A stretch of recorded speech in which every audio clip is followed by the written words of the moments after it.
Mesdames et messieurs et mesdemoiselles, vous savez, après l'annonce, n'est-ce pas, de la sortie des trois pays qui composent aujourd'hui l'AES, l'Alliance des États du Sahel, en janvier 2024, la sortie n'est pas encore effective du côté de la CEDEAO. Donc, on nous apprend que selon les textes de la CEDEAO, la sortie ne sera effective que une année après l'annonce de votre sortie donc de l'organisation. Et donc ça veut dire que en janvier 2025, la sortie des États de l'AES sera effective, définitive, n'est-ce pas, de l'organisation nébuleuse dirigée par la France et ses complices, n'est-ce pas, du côté de l'Occident.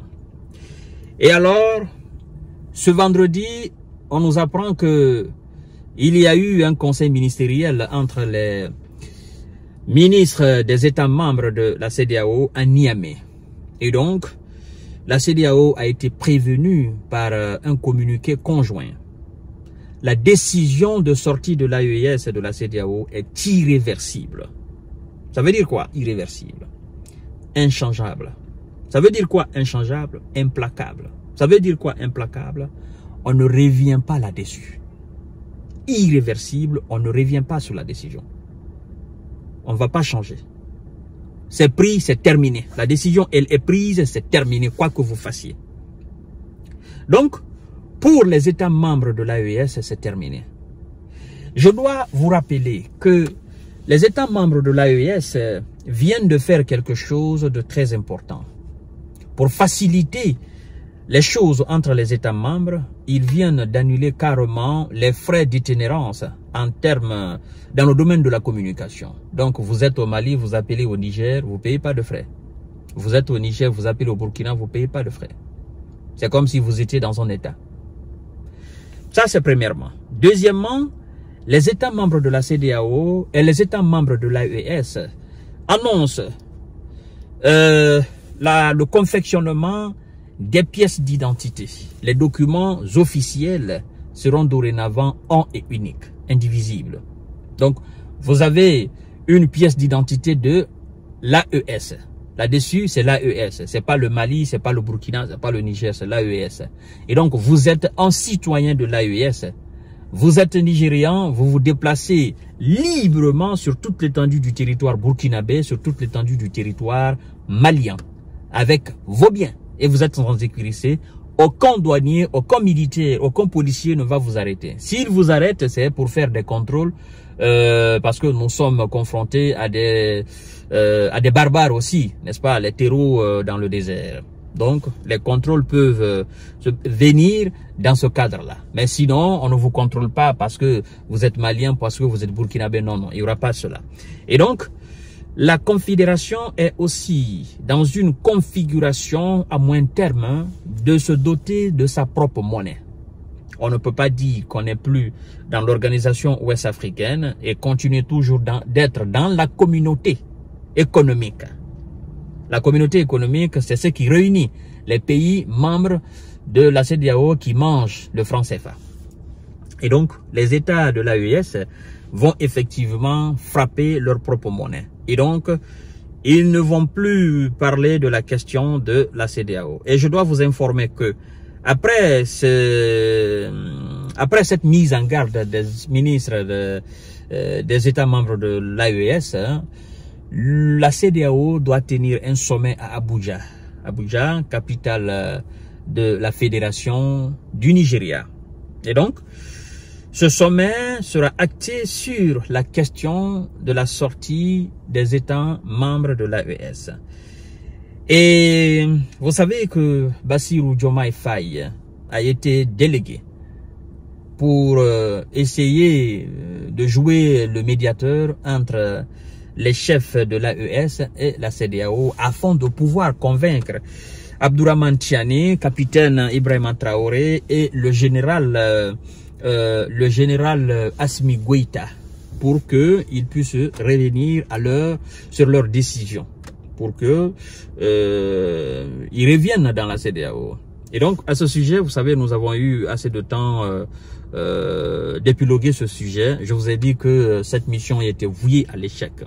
Parce qu'il y a eu un certain nombre de choses dès le début qui m'ont poussé à dire que bon, c'est mission impossible. Bon, puisque M. Bassirou Diomaye Faye était à l'époque fraîchement élu et tous les vieux crocodiles, sachant très bien qu'ils ne peuvent pas, ils ne pouvaient pas à l'époque, jusqu'à présent, ils ne peuvent pas former une délégation pour aller convaincre les chefs d'État de l'AES. Le Nigeria, qui était à la tête de cette coalition qui devait intervenir militairement au Niger, avait honte de partir, d'accord, vers le Niger pour lui dire, bon, écoutez, s'il vous plaît, revenez. Et Alassane Dramane Ouattara, qui est très mal positionné par rapport au Burkina, au Mali, voire même le Niger, même s'il n'y a pas de rififi diplomatique entre la Côte d'Ivoire et le Niger, mais vu que ces États évoluent dorénavant dans une confédération, ce qui arrive au Mali, c'est le problème du Niger. Ce qui arrive au Niger, c'est le problème du Burkina. Et donc, Alassane Dramane Ouattara ne pouvait pas se jouer les médiateurs. Il ne pouvait pas non plus envoyer une délégation à son nom pour essayer de jouer les médiateurs. Et Embalo Sissoko, qui était très mal positionné à l'époque, et jusqu'à présent, il ne pouvait pas. Donc, le président ghanéen Nana Akufo, effectivement lui aussi, parce que je crois bien c'est lui l'état-major de l'armée ghanéenne, le chef d'état-major de l'armée ghanéenne, qui avait à l'époque sorti une phrase qui a fait couler assez d'encre en disant des gens qui n'ont même pas le contrôle de leurs frontières, comment ils peuvent nous contrer.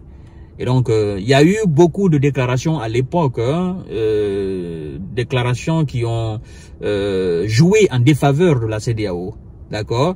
Et donc, aucun médiateur ou aucune médiation ne pouvait aboutir, n'est-ce pas, à convaincre les chefs d'État de l'AES de revenir sur leurs décisions. Et donc, ils disent que c'est irréversible, que c'est terminé. Il ne faut pas que la CEDEAO se fatigue. À partir du mois de janvier, effectivement, l'AES est définitivement sortie de la CEDEAO. Bon, le mois de janvier, c'est demain, là. D'accord? Et eux, ils vont tenir leur sommet demain. Quand je dis c'est demain, vous savez, c'est le mois prochain, là. Donc, ils vont tenir leur sommet demain.